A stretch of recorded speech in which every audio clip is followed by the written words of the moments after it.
El 1 de octubre de 2016, la pequeña ciudad de Misling, en Oregón, vivía una noche otoñal tranquila, hasta que a las 22:45, los vecinos del número 27 de Richland Road escucharon algo que rompió el silencio. Gritos apagados, el sonido seco de algo pesado cayendo, vidrio roto, y luego un gemido breve, femenino. Después solo silencio. A la mañana siguiente, Sarah Peterson salió al porche con gafas oscuras, sacó la basura como si nada y le dijo al vecino Harry que Joel, su esposo, había ido a visitar a su hermano en Portland. Sin embargo, el coche seguía en el garaje. El teléfono de Joel estaba sobre la encimera de la cocina y su billetera aún descansaba en la mesita de noche. A pesar de esos detalles, Sarah actuaba con frialdad, sin señales de angustia. En los días siguientes, continuó su rutina con normalidad. Iba al trabajo, publicaba en redes sociales, salía a pasear. Sus publicaciones hablaban del cambio de estación, de recetas nuevas y frases motivacionales. Mientras tanto, los compañeros de Joel comenzaron a alarmarse. No respondía a correos, llamadas ni mensajes. Su jefe intentó contactarlo antes de una reunión con el ayuntamiento, pero tampoco respondió. Al cuarto día, se activó el protocolo de ausencia injustificada. Fue solo entonces cuando su nombre apareció en los sistemas oficiales como persona no localizada.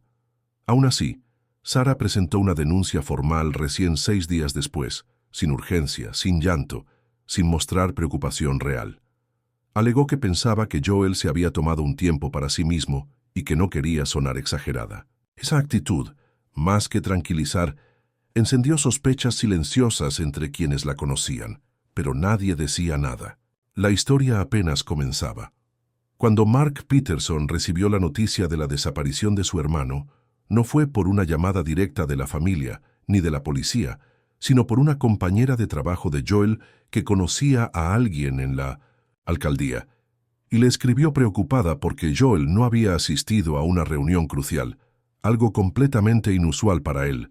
Así que Mark no perdió tiempo, dejó su apartamento en Seattle y condujo toda la noche hasta Misling, con el pecho apretado por un mal presentimiento, que no lograba explicar. Llegó temprano por la mañana y Sarah lo recibió con una sonrisa que no alcanzaba los ojos. Le ofreció café y dijo que no sabía qué más hacer, que Joel simplemente que había desaparecido, que era adulto y podía tomar decisiones sin consultarlo. Pero Mark notó enseguida lo que otros no quisieron ver. La casa estaba demasiado limpia.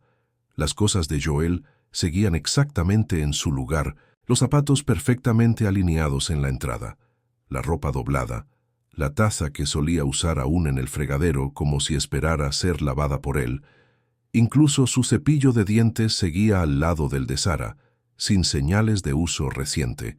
Mark preguntó por la maleta de Joel, y ella respondió que quizás se había llevado una mochila pequeña, pero no pudo decir cuál, ni qué ropa faltaba. Al subir al cuarto de su hermano, Mark sintió el aire inmóvil, como si el tiempo se hubiera detenido la noche de su desaparición, las ventanas cerradas, las cortinas igual, ni una nota, ni una pista. Y aunque trató de mantener la calma, en su interior sabía que algo andaba muy mal. Se dirigió a la comisaría local y pidió que se abriera una investigación formal, pero el oficial de turno fue tajante. No había signos de violencia.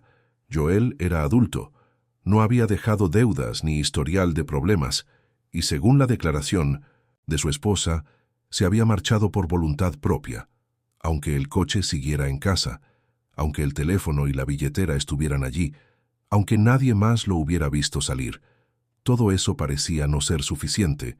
Frustrado, Mark insistió en que al menos hablaran con los vecinos, y fue entonces cuando Harry, el hombre que vivía al lado, recordó los sonidos de aquella noche. Mencionó el golpe seco, el grito breve, la sensación de que algo no estaba bien, pero no había visto nada. No podía asegurar nada.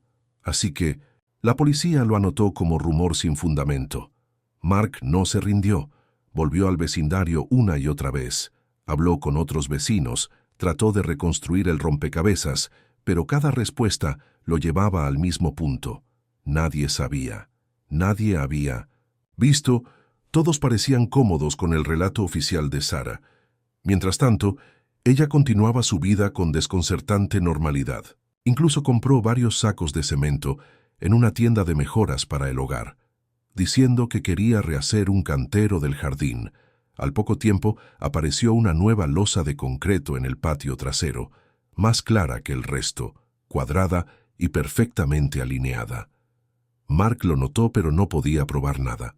Lo que más lo desconcertó fue la presencia frecuente de Louis Green, un viejo conocido de la familia que ahora iba y venía como si fuera de la casa, con herramientas, con materiales, y que incluso se quedaba a dormir en algunas ocasiones. Los vecinos empezaron a murmurar, pero nadie hablaba en voz alta.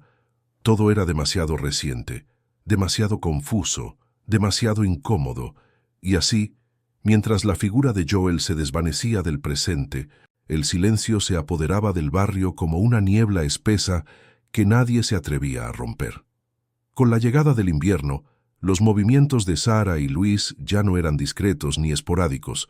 Se les veía juntos con frecuencia, no solo en el supermercado o en la ferretería, sino también en cafeterías, caminando por el centro, compartiendo el mismo auto y en varias ocasiones, abrazados sin disimulo frente a la casa de Richland Road. Los vecinos, que al principio habían optado por el silencio, comenzaron a comentar, entre ellos con creciente incomodidad, pero nadie lo decía en voz alta, como si el tiempo transcurrido desde la desaparición de Joel sirviera como excusa para aceptar lo inaceptable. En enero, Sarah renunció a su trabajo en la farmacia con un mensaje claro. Quería dejar atrás los viejos hábitos, comenzar una nueva vida, una donde pudiera enfocarse en su bienestar, en su crecimiento personal, en reconstruirse desde el dolor. Y aunque su actitud generaba rechazo en algunos, también despertaba admiración en otros que la consideraban una mujer fuerte, valiente, resiliente, como si su transformación fuera una forma poética de sanar. Lo que pocos sabían era que esa nueva etapa incluía también el lanzamiento de un negocio propio junto a Luis llamado Green Space, dedicado al diseño de jardines y paisajismo para residencias de alto nivel, con un logo elegante, una página web cuidada y fotos de sus primeros trabajos publicados en redes sociales. El proyecto comenzó a tener éxito rápidamente, atrayendo la atención de la prensa local, que los retrataba como emprendedores ejemplares y pareja del año.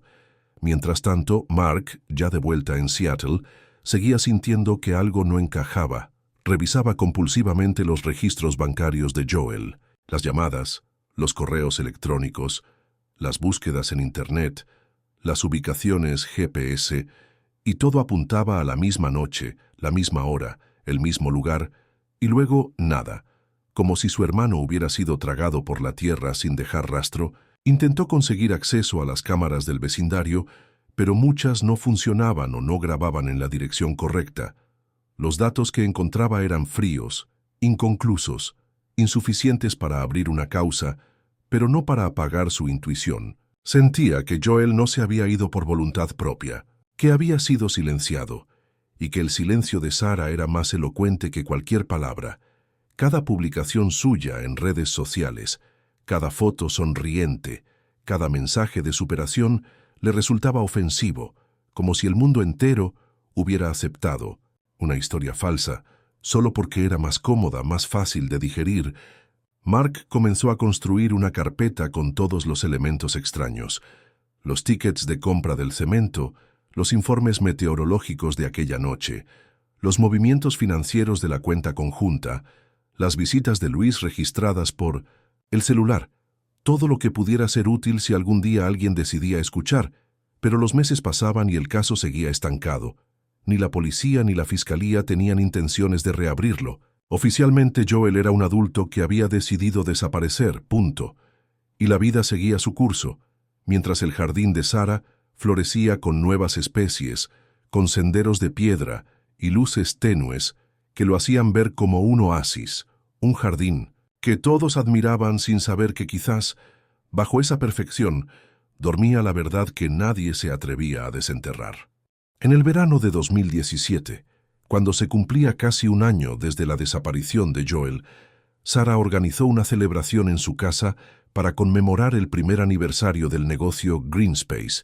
Invitó a clientes, proveedores, vecinos y conocidos, todos curiosos por ver cómo había transformado su vida. El patio trasero lucía impecable, con senderos de piedra, iluminación cálida y macetas perfectamente alineadas. Mark fue uno de los asistentes, no porque quisiera felicitarla, sino porque necesitaba verla, observar con sus propios ojos lo que se había construido encima del vacío de su hermano. Caminó por el jardín, saludó con frialdad y se detuvo en una sección en particular, una losa de concreto más clara que las demás, perfectamente cuadrada, sin plantas encima, sin decoración, solo una superficie lisa en medio de la armonía. Esa losa no estaba allí meses atrás. Mark la recordaba bien. Algo en su forma, en su presencia silenciosa, lo hizo apretar los dientes. Regresó a Seattle con esa imagen grabada en la mente y decidió contactar a un especialista en georradares. Le explicó la situación sin entrar en detalles. Solo dijo que necesitaba saber si bajo una superficie concreta podía haber una cavidad. El informe fue breve pero inquietante. Bajo la losa se detectaba una anomalía en el suelo, un espacio de forma irregular que no coincidía con las características normales de ese tipo de cimentación. Mark llevó los resultados a la comisaría de Misling con la esperanza de que eso fuera suficiente para reabrir el caso. Pero se topó una vez más con el muro de la burocracia. Sin orden judicial no podían hacer excavaciones, y sin pruebas materiales no podían solicitar una orden. Le recomendaron dejar el tema, seguir adelante, aceptar lo que todos ya habían aceptado. Pero Mark no estaba dispuesto. No ahora que por fin tenía algo tangible, siguió recopilando todo lo que pudiera respaldar su teoría: facturas de cemento, planos del jardín, movimientos financieros en los días posteriores a la desaparición, incluso ubicaciones GPS del celular de Sara y Luis. Con esa carpeta bajo el brazo, pidió una audiencia con un fiscal regional. Presentó el caso con una narrativa clara, documentada, emocional pero precisa. El fiscal no le prometió nada, pero se mostró dispuesto a revisar los documentos.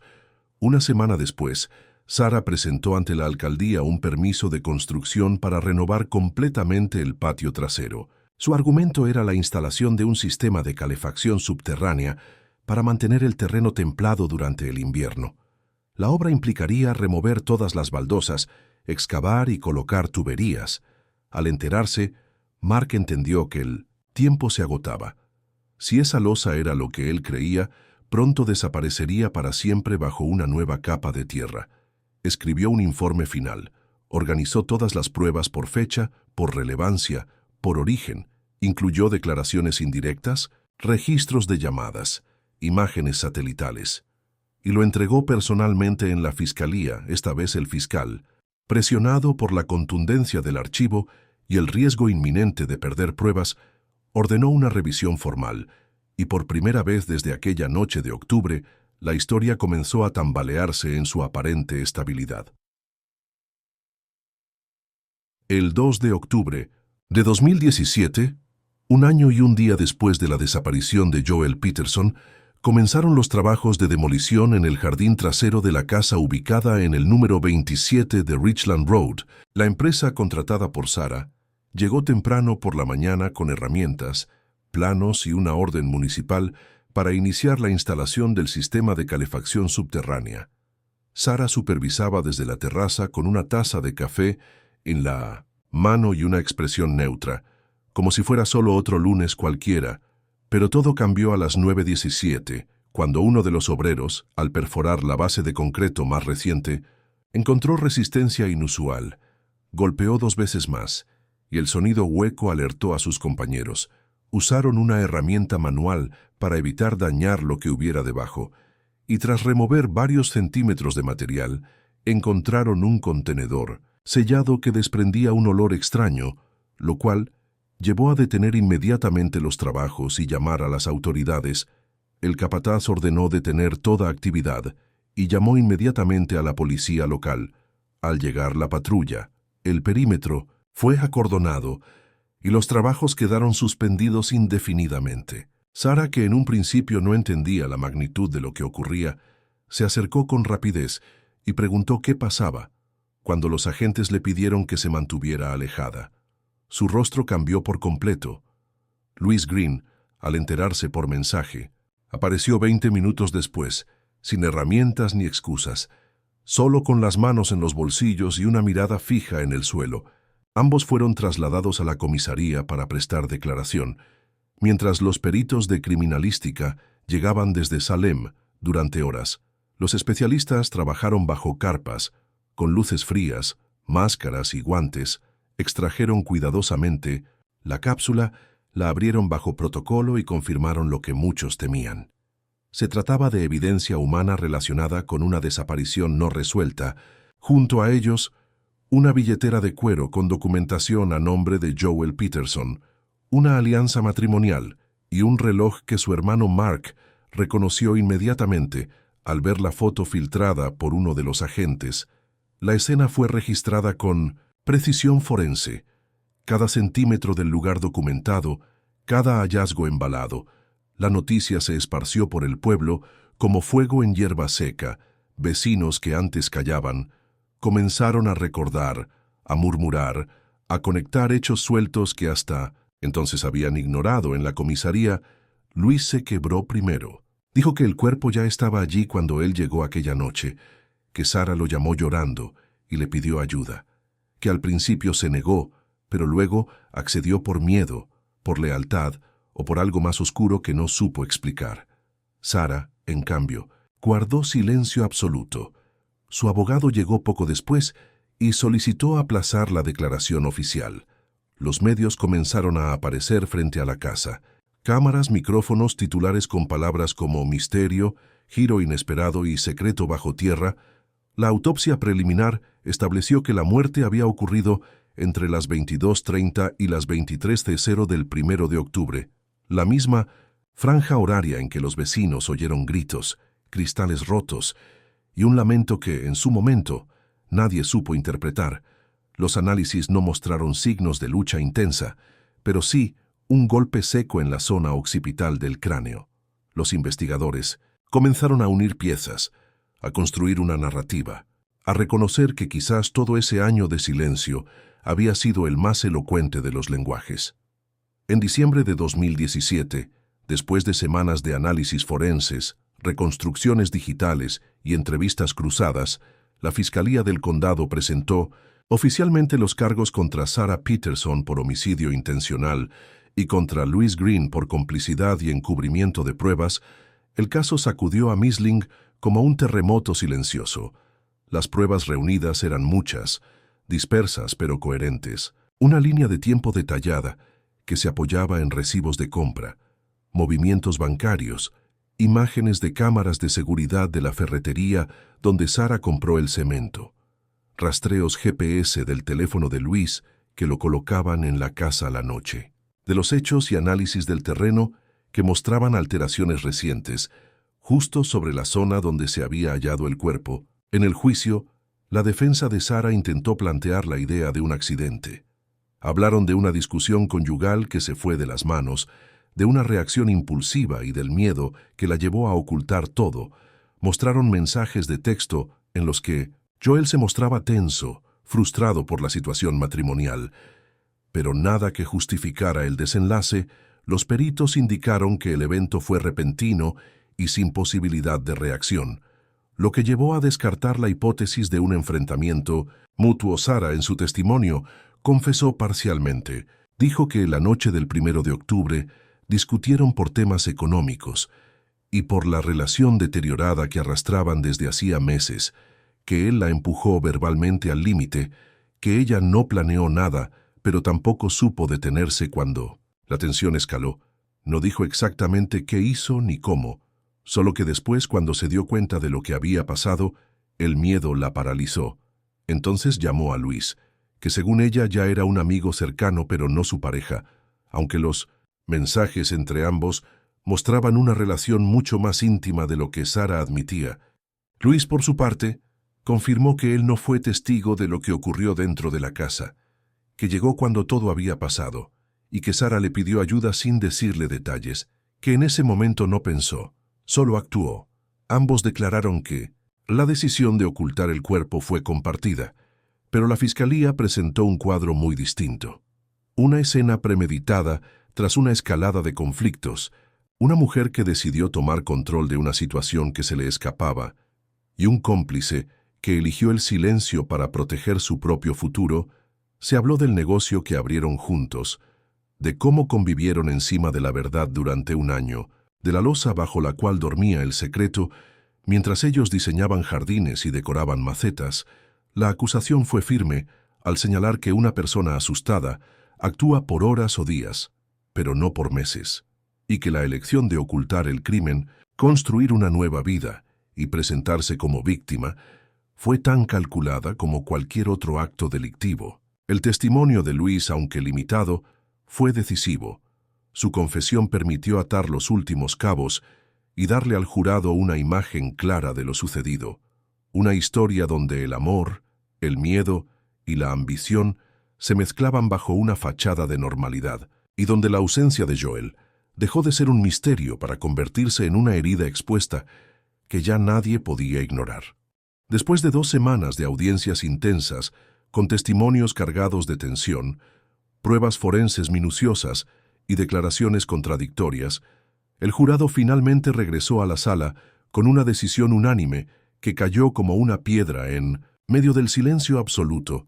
Sarah Peterson fue declarada culpable de homicidio intencional en primer grado, sin posibilidad de libertad condicional, mientras que Louis Green fue hallado culpable de complicidad y encubrimiento de pruebas.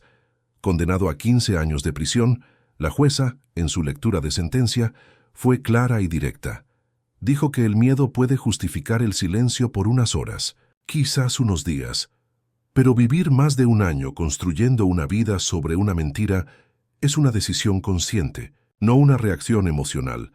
La sala, repleta de periodistas, familiares y vecinos, permaneció inmóvil, como si todos esperaran un gesto, una lágrima, una disculpa, pero Sarah mantuvo la mirada fija, sin expresión, sin buscar los ojos de nadie, ni siquiera los de su cuñado Mark, que estaba sentado en la segunda fila, apretando los puños con rabia contenida.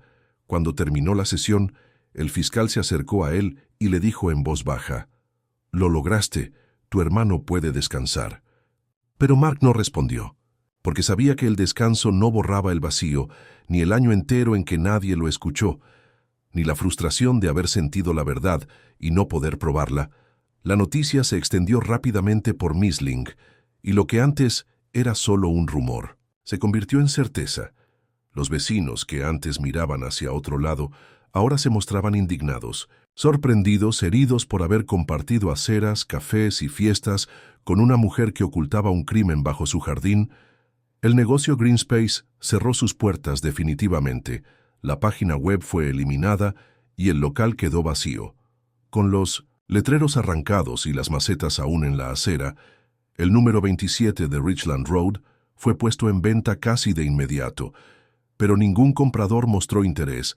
Varios agentes inmobiliarios intentaron borrar el pasado con renovaciones y repintado de paredes. Pero la historia estaba demasiado fresca, demasiado viva.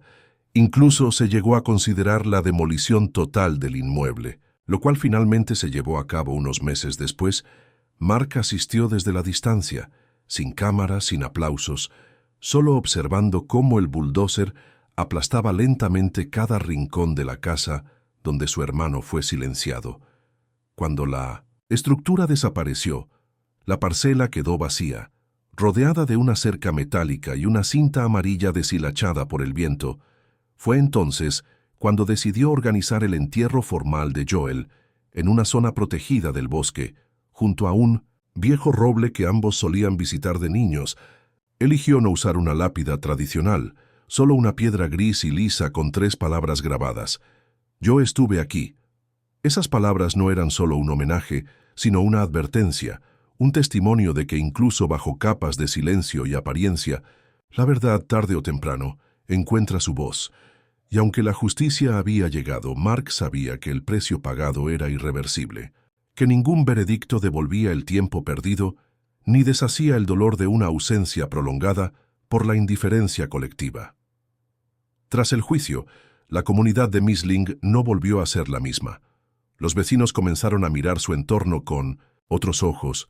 Las conversaciones en los cafés ya no giraban en torno al clima o al jardín, sino a lo que se pudo haber hecho distinto, a las señales que ignoraron, a los gritos que se escucharon aquella noche y que nadie reportó.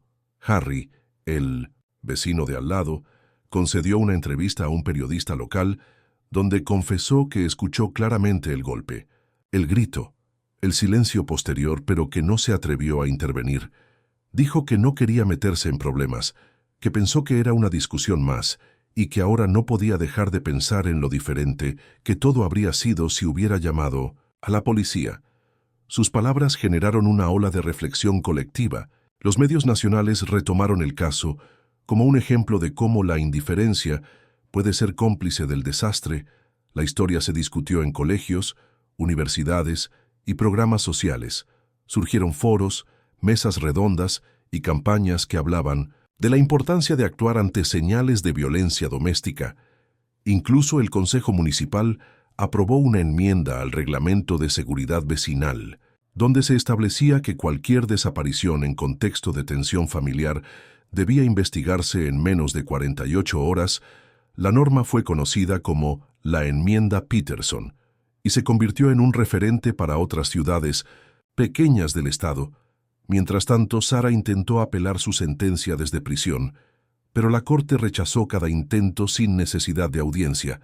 El expediente era contundente y el peso de las pruebas no dejaba margen a reinterpretaciones. Luis también solicitó reducción de pena 2 años después, alegando buena conducta y colaboración, pero la fiscalía se opuso rotundamente, considerando la gravedad del encubrimiento y el tiempo que pasó en silencio.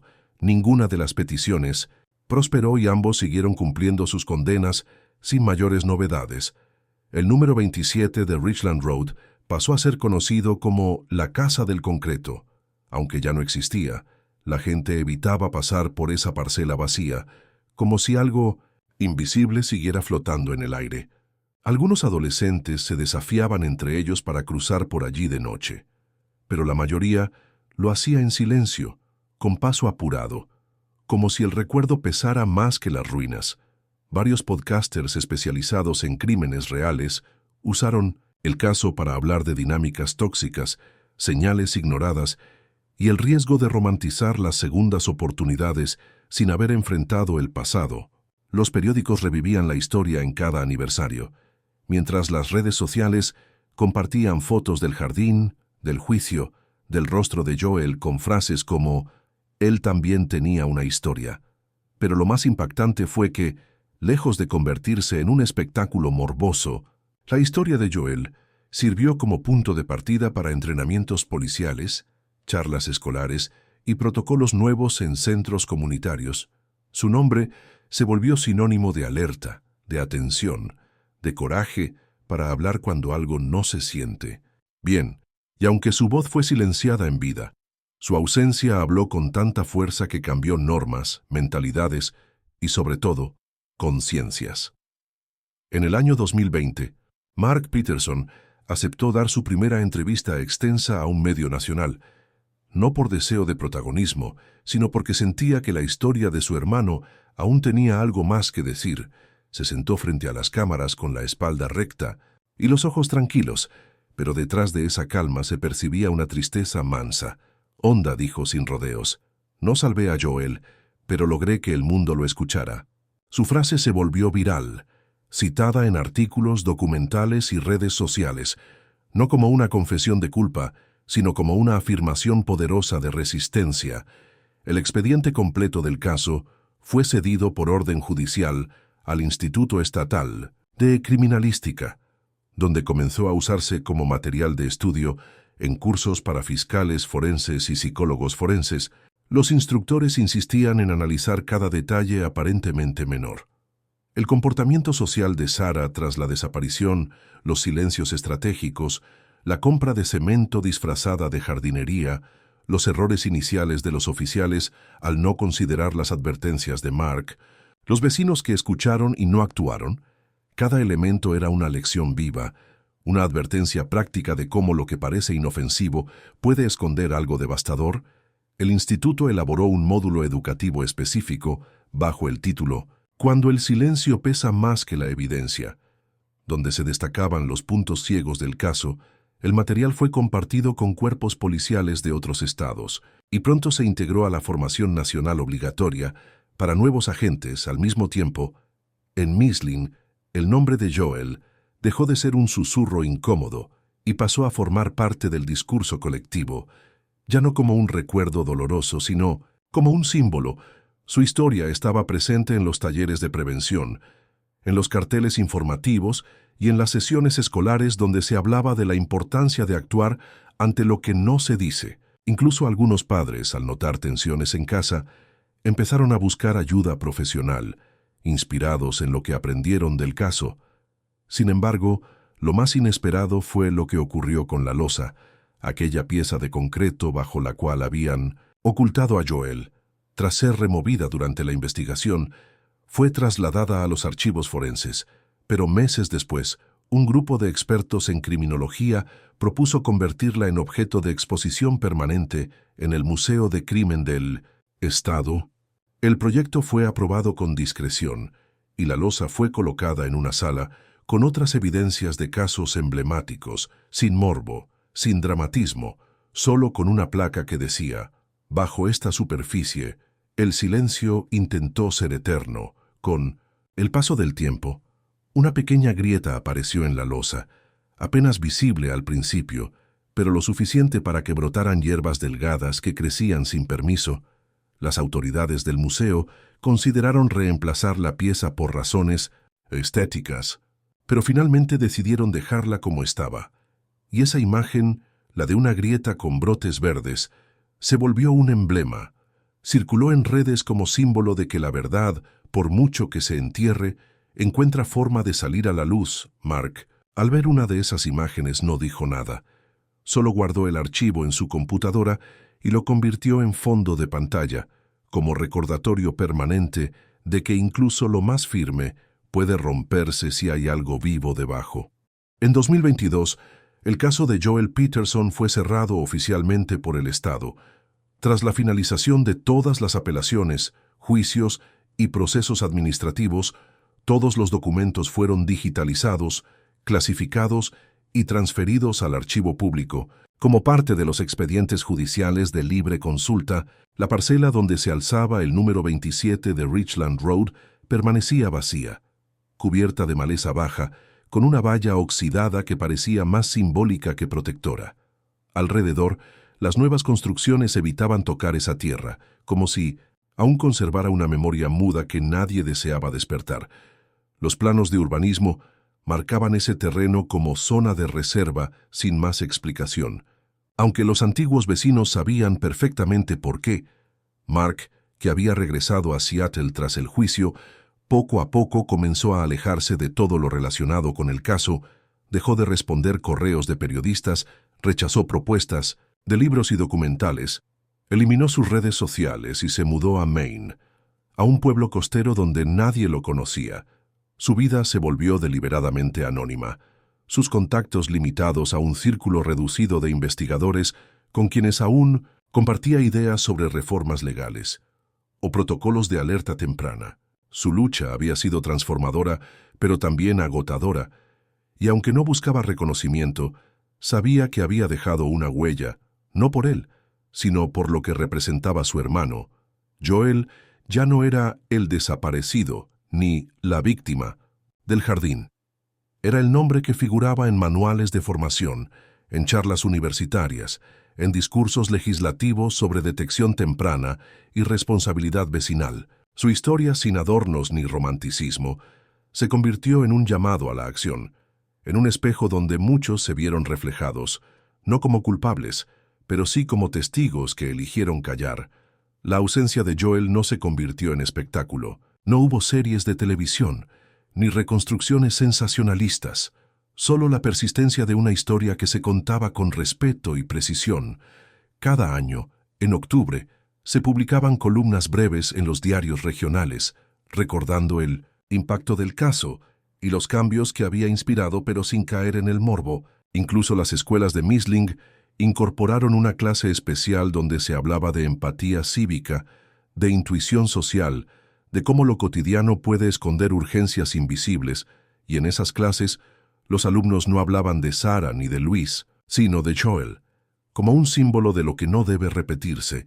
Mientras tanto, en el bosque donde fue enterrado, junto al roble que lo vio crecer, la piedra con la inscripción «Yo estuve aquí» seguía intacta a su alrededor. La hierba crecía libre, sin disturbios, sin intervención. Algunos visitantes dejaban pequeñas piedras o flores secas como homenaje silencioso, sin cámaras, sin nombres, como si al reconocer ese espacio se reconocieran a sí mismos, y fue así como la historia no se desvaneció, no desapareció entre papeles viejos o archivos olvidados, sino que quedó incrustada en la memoria colectiva como una cicatriz firme, como un recordatorio simple pero irrefutable de que, incluso cuando todo parece normal, la verdad puede estar pidiendo auxilio desde el lugar menos pensado. Gracias por ver esta historia. Explora complejos dilemas morales, el peso del pasado y las consecuencias de ocultar la verdad. Esta trama invita a reflexionar sobre el poder de la elección y la responsabilidad por nuestras acciones. Esta historia es una obra de ficción y no está basada en hechos reales ni en personajes reales. Su propósito es generar reflexión sobre cuestiones morales y éticas y no justificar ni aprobar las acciones de los personajes. No apoyamos ni justificamos las acciones del protagonista, en particular sus intentos de ocultar la verdad y evadir la responsabilidad. Al contrario, la historia muestra cómo las decisiones mal tomadas pueden tener consecuencias devastadoras y resalta la importancia de la honestidad, la responsabilidad y el arrepentimiento. Invitamos a los espectadores a no imitar ninguna acción destructiva o ilegal descrita en la historia. Si usted o alguien que conoce se encuentra en una situación moral o vital difícil, no dude en buscar ayuda de profesionales o de organizaciones de apoyo. Recuerde que la verdad y la responsabilidad siempre son la mejor elección.